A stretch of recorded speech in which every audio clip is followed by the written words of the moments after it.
Chad Reuter put out a mock draft on NFL.com. He has the Texans making a trade up to number 1 for Bryce Young.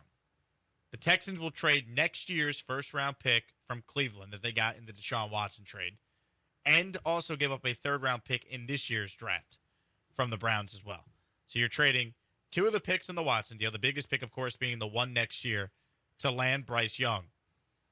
Let's say it's not even Bryce Young. It's whoever you deem as the top quarterback, because I know Houston's very mixed on who they think the top QB is. If you're the Texans and you need a QB, would you be willing to trade a future first-round pick to ensure you get your guy first overall with the Chicago Bears? Well, the scenario that you just laid out, the answer is very easily no. If you're in the building and you're mixed on the guys and no guy clearly stands out above the other guy, then, hey, we need a quarterback. We feel pretty good about this guy this way. We feel pretty good about this guy this way. We'll stick and pick because only one quarterback can come off the board in front of us.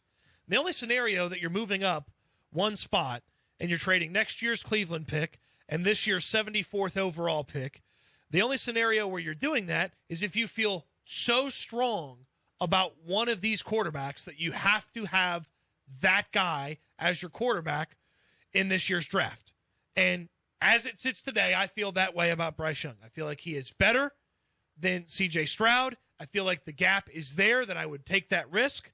Yes, it is a significant level of compensation. The 74th overall pick is a top part of the third round pick, and then a first round pick next year from the Browns. Who knows what the Browns are going to be this year? I don't believe they're making the playoffs. So at worst, you're getting back into the teens. At best, we saw it with the Texans a couple of years ago. You could be ending up with a top 3 pick. Like the Texans were not supposed to be picking 3rd overall when they traded a Laramie Tunsil pick. Yeah.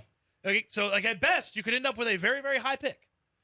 At worst, probably about the 18th or so pick. If Deshaun plays next year the way he played in the second half of this year, then there's a chance the Browns could be really, really bad. So there's a tremendous amount of potential to that pick, and then there's a tremendous amount of risk to trading that pick if it ends up being a really, really good pick. Now, the pushback on that would be you're getting the quarterback that you absolutely want with that selection. And to use kind of a varied argument of the way Jake talked about Sean Payton, if you told Texans fans you're getting 2 first-rounders and some other picks and the franchise quarterback, are you signing up for that in the Deshaun Watson trade? And I simply say yes. I'm signing up for that. Now, I understand if people don't feel strongly that Young or Stroud is that much better than the other guy, then you stick and you pick. Yeah. But I believe it is imperative, as we talk today, that they decide on one of these guys and they get that guy. And if it costs you draft picks to go get that guy, you go get him. Because I think one more thing that I want to put out. In Nick Caserio's situation, you're getting fired if this quarterback doesn't work out. Doesn't matter if you pick him at 2. Doesn't matter if you pick him at 1. Doesn't matter if you pick him at 12. Doesn't matter if you pick him at 8. You're getting fired if the quarterback doesn't work. So you might as well get the guy that you are absolutely sure is your guy. You're getting fired if whoever you take in the top 2 doesn't work out. You're right about that. Regardless of position. But you're right. I mean, the GM is always attached to the quarterback, and a GM's proverbial clock, starts ticking when he drafts a quarterback or when he brings in a new quarterback, and the Texans obviously have a chance to do that very high here in a couple of months. Yeah, I think you hit the nail on the head. If the Texans feel that strongly about one of these quarterbacks, they should do whatever they possibly can to ensure they get that quarterback. And that means giving up some future draft capital to move up to number 1, to make sure nobody's there to pick in front of you to take your guy. Because it would absolutely suck if a team in your own division trades in front of you and gets the guy that you wanted and kicks your ass with that guy twice a year for the next 10 to 15 years. All right? I don't want Peyton Manning part 2. It's not like the Texans had a shot at that. Peyton Manning was drafted before the Texans even existed. Mm-hmm. But you just don't want something like that happening, to where a team in your division gets that big-time player that you had a chance to go get, and you were too worried about the optics. Oh, it would look bad if we did something like this. We should have just lost that last. You can't change anything about that. Like, obviously, that sucks. That was a horrible win for the Texans in Week 18, and it'd be so much nicer to not have to have any of these conversations. And if Nick Caserio feels that strongly about either of these 2 quarterbacks, he's got to do whatever he possibly can to get said quarterback. The whole point about Caserio, well, he's going to be attached to whichever quarterback he picks, is why I wouldn't be shocked if he's like, I'll just wait till next year to get my quarterback then. Our team is not good enough. I'll take a player at 2. I'll take Anderson. I'll go out there. I'll take Jalen Carter. And if there's a developmental guy we like at 12, Richardson/Levis, we could take them at 12. If not, hey, we got 2 more first-round picks in 2024.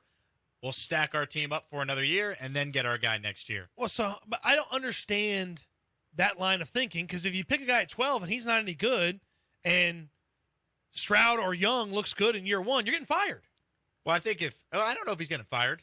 They should. What if You should fire Nick Caserio if he picks a quarterback at 12 Yeah. and Stroud or Young looks good. You should fire him. Well, don't we got to kind of see what the player at 12, the quarterback at 12 ends up being? If he stinks in the first year, if quarterback at 12 stinks in the first year. What if quarterback at 12 doesn't play at all or doesn't play for most of the year, so you don't have a true evaluation on him? That buys him more time. Then what in the hell did you do? What in the hell are we doing for a year? You're stacking your team, so when your quarterback eventually does start playing, your roster's a lot better for him to have success. That would be the argument. That's the argument I see all the time from Texans fans. I see it constantly that don't want a quarterback at 2. It's like, whoever we take is not going to do well because the team sucks, so let's have another draft and free agency of building up the team and then get our guy in 2024.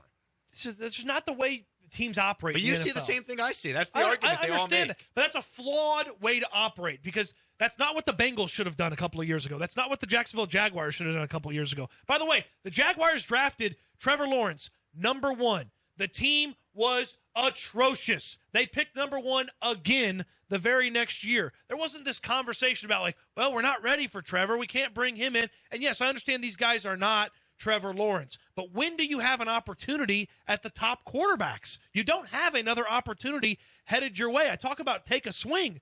You don't see when you're going to be in the batting order. You don't see when you're going to get to step in the batting box again and take this swing. You could maybe do that if this was year 1 or year 2 of the Nick Caserio era. Like, he could maybe get away with that, and I could at least listen.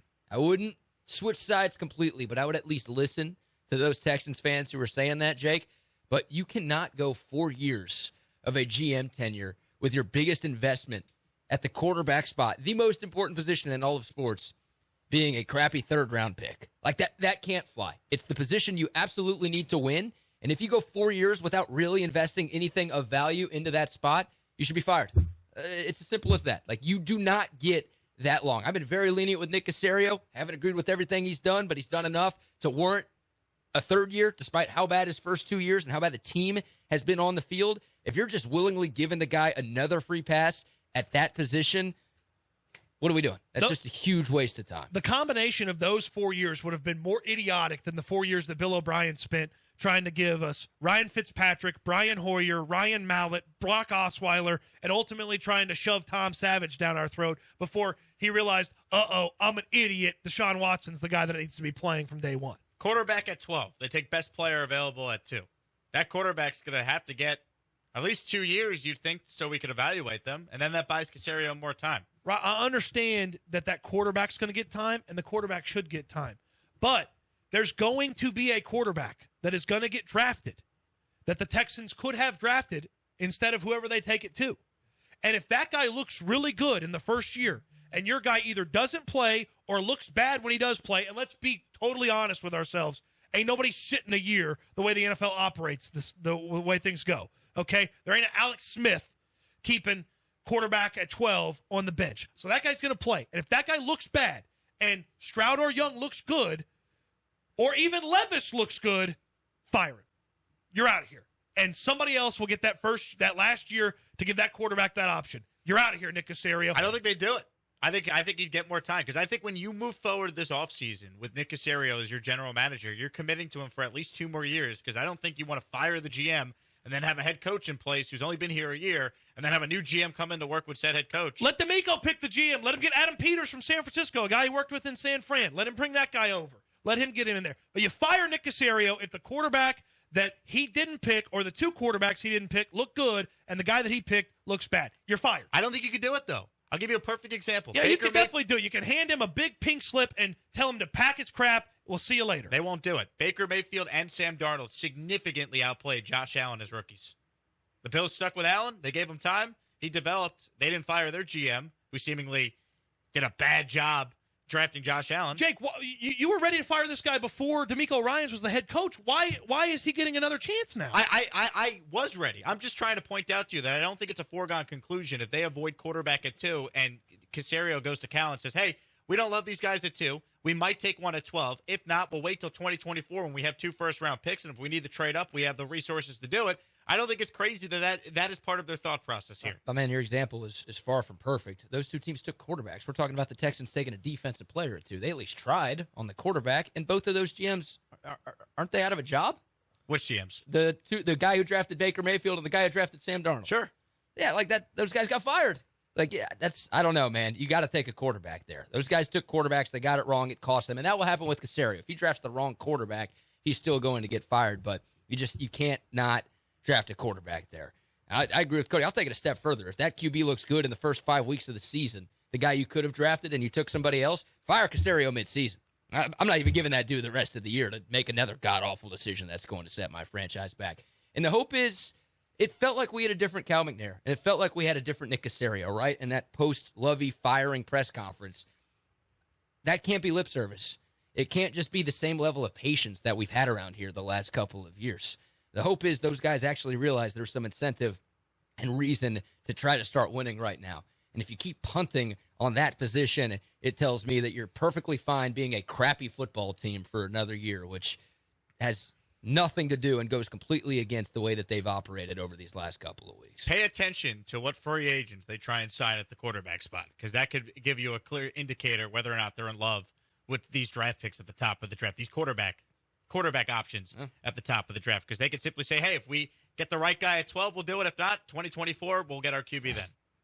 I'm going to hate that. I mean, and the only guys that can keep a rookie quarterback from getting picked at 2 are Derek Carr and Jimmy Garoppolo, and I don't want either one of those guys. I don't think Brissett is good enough where he could be your guy for most of the year. Brissett sucks at football. Like I mean, if this guy was a starter, he'd be a starter somewhere. He was a starter this year. If he was a starter because the quarterback was suspended for sexual assault, and he played better than Deshaun Watson. He had a good year, Jacoby Brissett. Jacoby Brissett is not a option for the Texans to start for an entire year of football. That is preposterous, and that destroys every bit of goodwill you've built up this offseason.